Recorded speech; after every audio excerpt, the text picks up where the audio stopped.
Boa tarde, Sandro. Como está? Gilce, é um prazer novamente estar aqui conversando com vocês. Sandro, a alta da gasolina, do gás de cozinha, do diesel, enfim, a semana passada nos deixou a todos chocados. De que forma a possibilidade de alterações na Petrobras vai impactar o trabalhador e a trabalhadora no chão de fábrica? Na verdade, todo esse problema que está ocorrendo agora, ele tem a ver diretamente com a política que está sendo adotada com a Petrobras de preço para os combustíveis e para o gás de cozinha. Desde lá de 2015, principalmente a partir do governo Temer e também no governo atual, do governo Bolsonaro, a política da Petrobras é atrelar o preço do mercado interno com o preço internacional, né?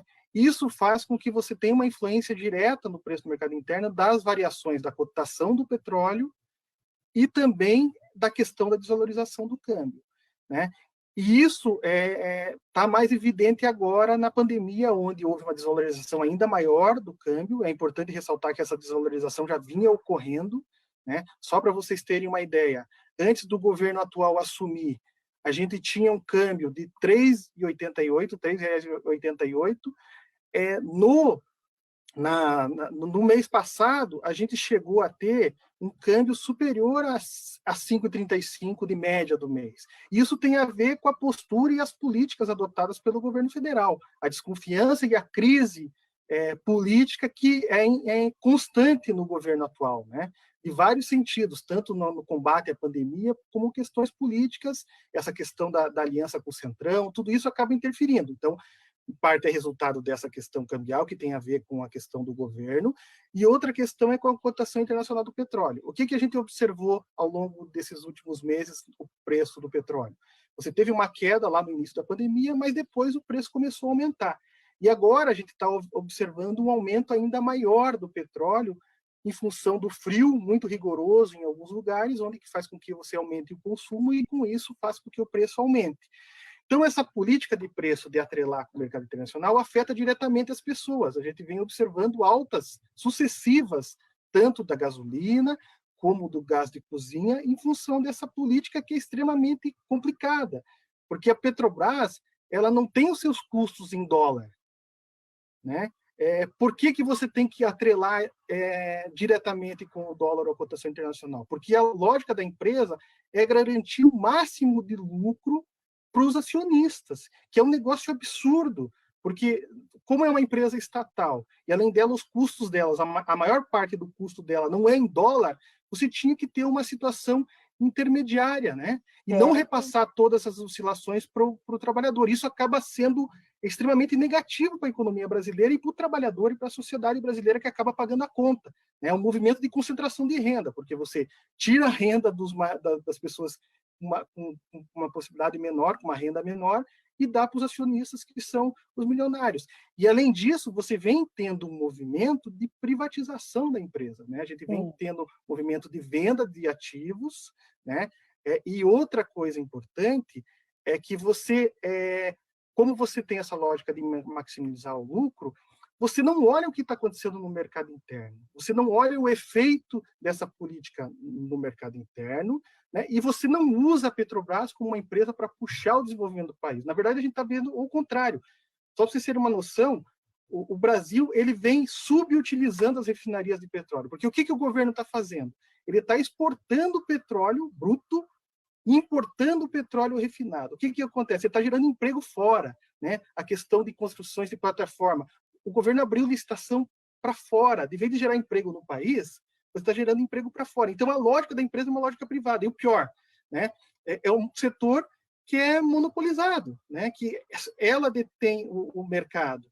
Né? E quando você fala em privatizar, em vender refinaria, você, na verdade, vai trocar o monopólio estatal para o monopólio privado. E a gente vai ficar ainda mais na mão do mercado. Então, é uma questão muito mais complexa, né, da política de preço e a política de atuação da empresa. Apesar de ser uma empresa estatal, ela está a serviço do mercado e dando lucro. E o que vem ocorrendo nas últimas semanas?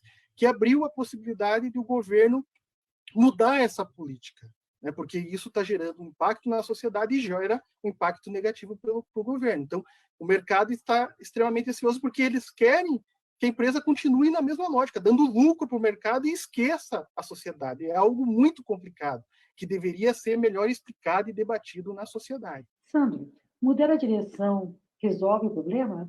Conhecendo o governo atual, né, e toda a influência que o mercado tem nesse governo atual, principalmente na área econômica, que está colocada a questão do ministro Paulo Guedes, eu acho que dificilmente isso vai alterar a política de preços, né? Possivelmente outra questão interna pode ter influenciado por essa questão da mudança, mas é importante ressaltar que o mandato do presidente atual já ia vencer agora nesse mês, né? E eu acredito que possivelmente a política vai continuar a mesma. Talvez ele faça algum aceno para tentar minimizar o impacto negativo sobre a popularidade do governo, mas ele vai mudar as pessoas, mas eu acredito que, no fundo, a política vai ser a mesma, vai manter essa política de atrelar o preço no mercado interno com o preço internacional, e aí você tem a influência da questão cambial. Então, isso não vai resolver o problema. Outra questão importante a ser colocada aqui, o governo jogou a culpa na carga tributária, né? E jogou a responsabilidade para os estados, né? Na verdade, assim, ele buscou, não, o problema é a carga tributária, o maior imposto é o ICMS, e falou que os estados tinham que rever o ICMS. E ele, o que vai fazer? Apesar que agora ele está falando que vai zerar os impostos federais também.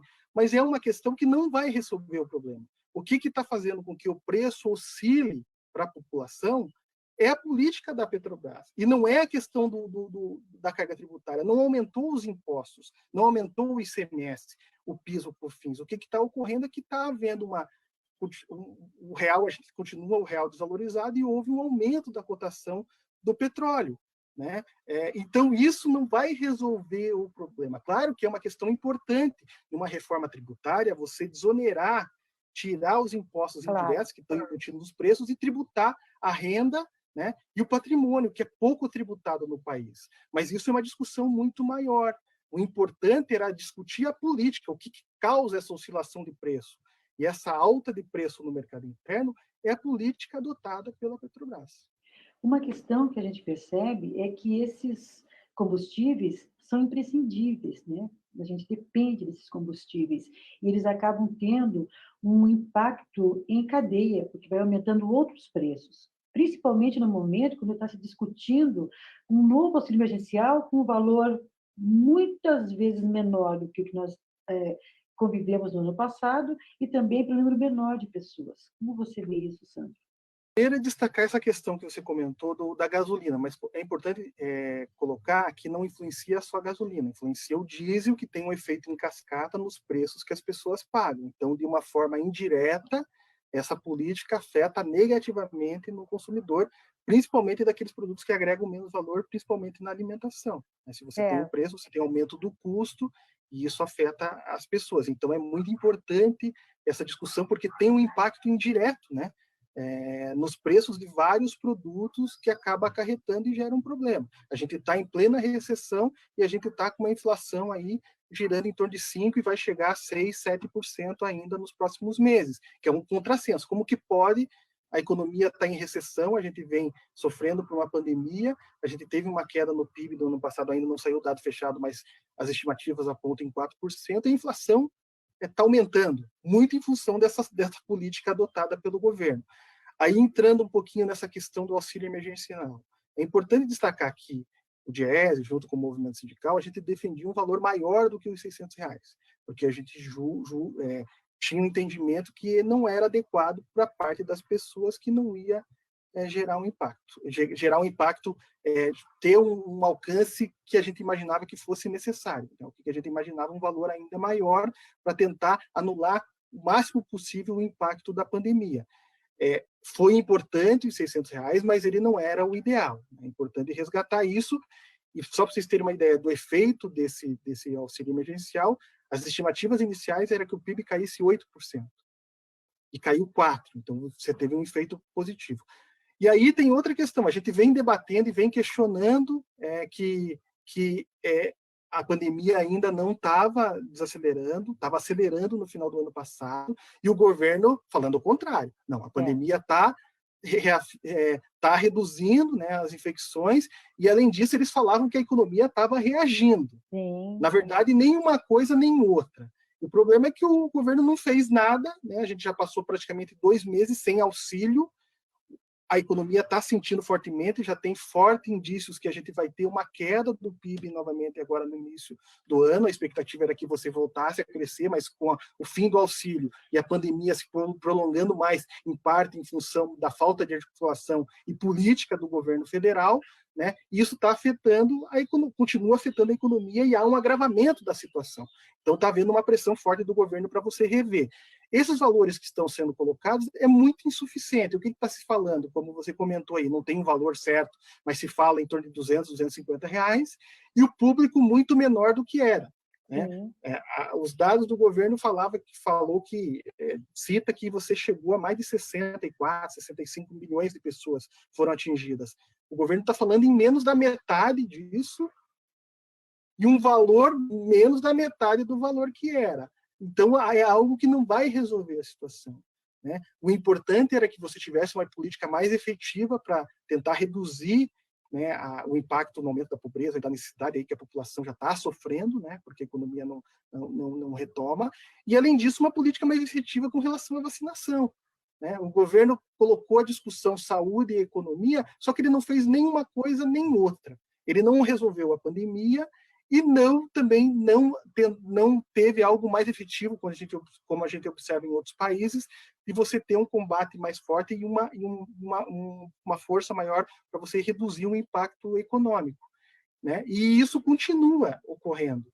Né? Então, você não resolve o problema da pandemia e a economia está se agravando a situação. Então, a gente tem um cenário muito incerto, porque as vacinas acabaram em várias cidades aqui do estado, em outros estados, né?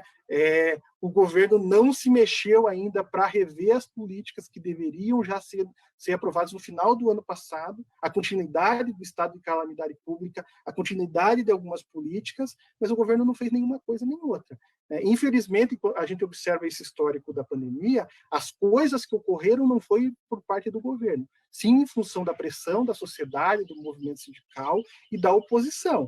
Né? Se a gente for ver o auxílio emergencial, o governo falava em R$ 200 no ano passado. Né? Mas era só discurso, porque eles falavam e não mandavam projeto.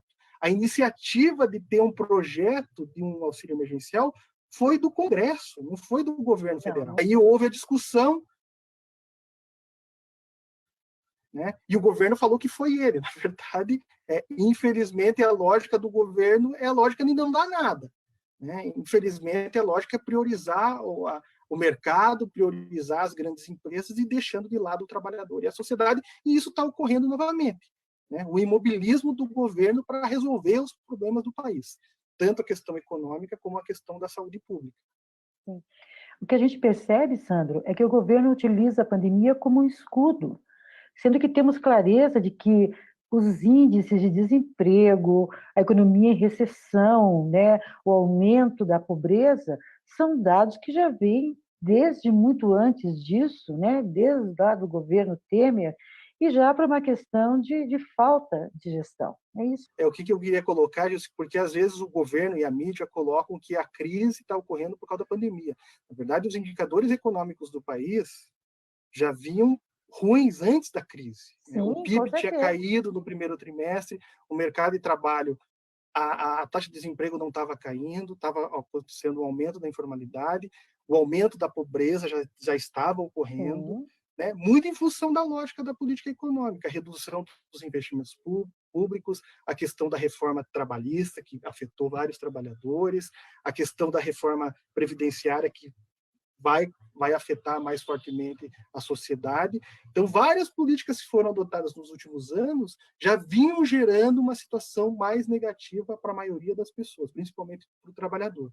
Né? A pandemia agravou ainda mais e acelerou muito mais o ritmo de agravamento, aumento da pobreza, da desigualdade, da questão do mercado de trabalho. Né? Tudo isso foi agravado ainda mais com a pandemia, e, de certa forma, isso acaba sendo maior do que poderia ser por causa que o governo tem uma lógica de política diferente, né? De uma resistência muito grande, de uma atuação mais forte do Estado. Né? Infelizmente, é essa lógica desse governo e essa lógica que a mídia defende, até nessa discussão da Petrobras. Né? O mercado está alvoroçado porque o governo quer mexer na política de preço. Está ameaçando mexer, que eu acho difícil, né? Mas a política de preço onera a sociedade, prejudica a economia do país, mas eles só olham a questão do lucro e dá dinheiro para os acionistas. Essa é a lógica do mercado, essa é a lógica da política que vem sendo adotada no país nos últimos anos. Show, Sandro, como sempre. Muito obrigada e até breve. Obrigado pelo convite e sempre estamos à disposição aí para ajudar aí os trabalhadores e a sociedade de forma geral a entender o que vem ocorrendo no país. Muito obrigada.